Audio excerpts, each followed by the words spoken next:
呢10日我究竟能唔能夠挑戰成功完成呢一本書呢？拭目以待。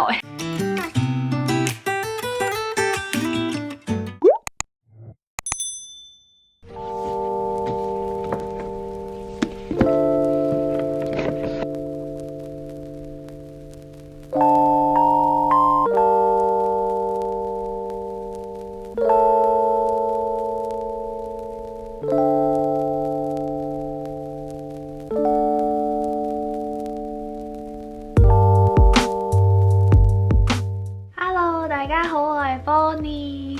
今日係12月21號，仲有10日就嚟到2020年嘅最後一日啦。唔知咧，大家有冇啲乜嘢2020年嘅目標願望係未完成嘅呢？喺2020年咧，其實咧我有本書咧係需要睇完嘅，就係咁咧呢本書咧，其實係我同我朋友咧今年咧話一齊咧去做一個 book club 咁樣咧，諗住大家一齊睇完之後，大家去 share 自己嘅感想啦。但係咧，我哋最後咧就仲未完成。其實我今年同自己講咗好多次唔得，我一定要睇完佢。但係我遲都未開始，已經嚟到最後得返10日嘅時間啦。咁咧我就好想我2020年最後呢10日嘅時間裏面咧，我都可以 achieve 到啲嘢。我就決定喺呢10日裏面咧，完成呢本書啦，除翻開10日，我哋總共每一日咧要睇27.1版，所以咧我就第一日咧睇多啲，因為第一日應該係最有恒心啦，咁所以咧我就睇28版啦，咁然之後咧接落嚟嘅日子咧，我只要睇27版咧就 OK 啦。好啦，咁接下落嚟呢10日就跟住我一齊嚟睇書啦。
嚟到我哋嘅挑戰第4日，今日係平安夜。今晚咧，我其實係諗住想睇套電影嘅，咁所以咧我就費事睇完電影之後咧又要嚟睇書啦。咁所以咧我就諗住而家咧先嚟睇咗書先，覺得好神奇，我竟然可以睇一本英文書，用3日嘅時間睇到第6個 chapter， 從來未試過睇一本英文書睇咁多，除咗 textbook 之外啦。要我真係去睇英文書咧，我通常一開始會好有動力，就係睇咗頭幾版之後咧，我就會冇心機繼續睇啦。本書我自己覺得好易睇，同埋都好好睇啦。同埋我諗其中一個部分係因為佢嘅題材好吸引我啦。因為我唔中意 highlight 本書啦，咁所以咧我就會用呢啲 post-it 咧，咁我就喺上邊寫低我自己覺得係需要記錄落嚟嘅段落啦。究竟呢個 chapter 講咗啲乜嘢咁？暫時睇到呢一度嘅時候咧，其實佢係講咗我哋唔係淨係要睇住個目標啦，我哋最重要係成個 identity 嘅轉變啦。咁我哋究竟想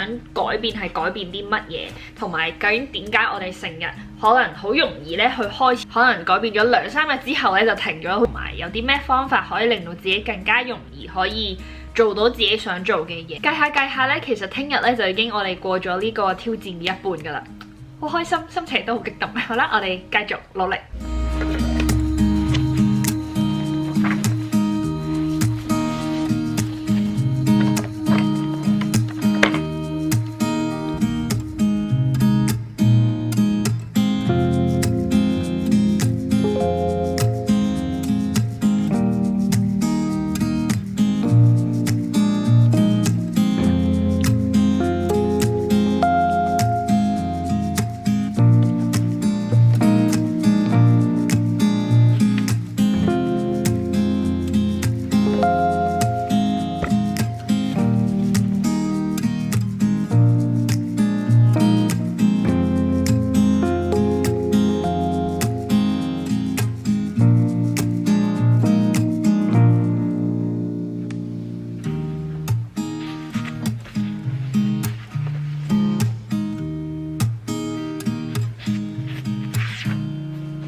Hello， 今日係12月30號。我啱啱發現咧，我計錯咗數啦。今日咧係睇到呢個熊仔標籤，咁我啱啱發現咧，原來今日睇完呢度咧，就睇完呢本書啦。我第10個標籤喺呢度啦，跟住係睇後邊就係我話嗰啲 reference。我而家嚟睇啦。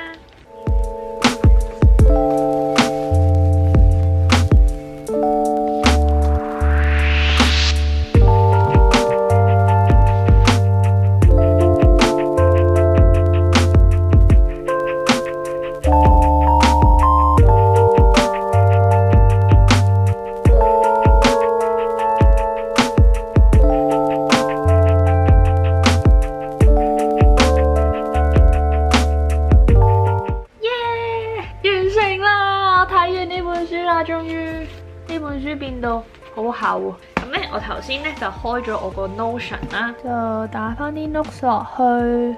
今日係30號，睇完呢本書，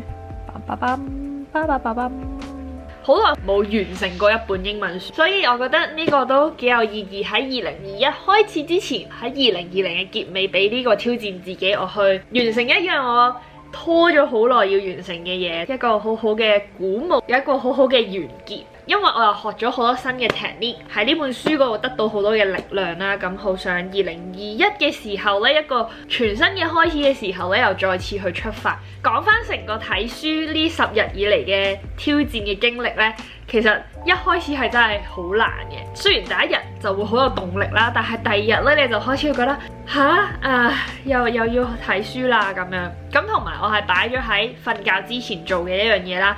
咁所以呢，其實咧，我就係要好抵抗嗰個眼瞓啦，亦都要抵抗住唔去掂我嘅電話，唔去睇電視。咁所以係有少少困難嘅。其實27版咧真係有啲多㗎，好容易就會就咁速讀啦，因為以前睇 textbook 慣咗嘛，好快就立過啲嘢，邊啲重要就捉邊一啲重點出嚟，就係咁樣啦。但係我唔想自己咁樣去完成呢本書，我想自己真係去咀嚼裏面每一個字。始終我唔係要去用佢嚟去考試啊！我終於睇完我就覺得好感動啊！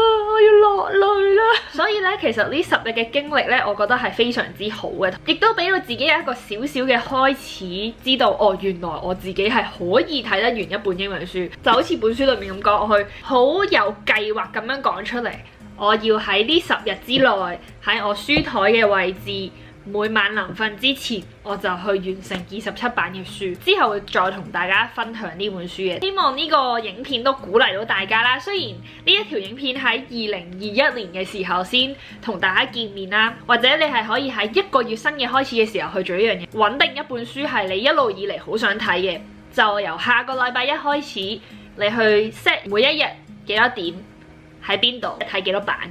總之咧就係完成咗本書啦！希望藉住呢個挑戰都鼓勵大家去睇書啦，乜嘢都係可能發生嘅，只要我哋肯去做嘅時候就 OK 噶啦。希望大家會中意今日嘅影片啦，如果中意嘅話記得俾個手指公我。想睇下其他影片記得喺下邊撳 subscribe 個 channel 啦。再如果中意嘅話唔好唔記得分享俾朋友仔睇，我哋下次再見啦。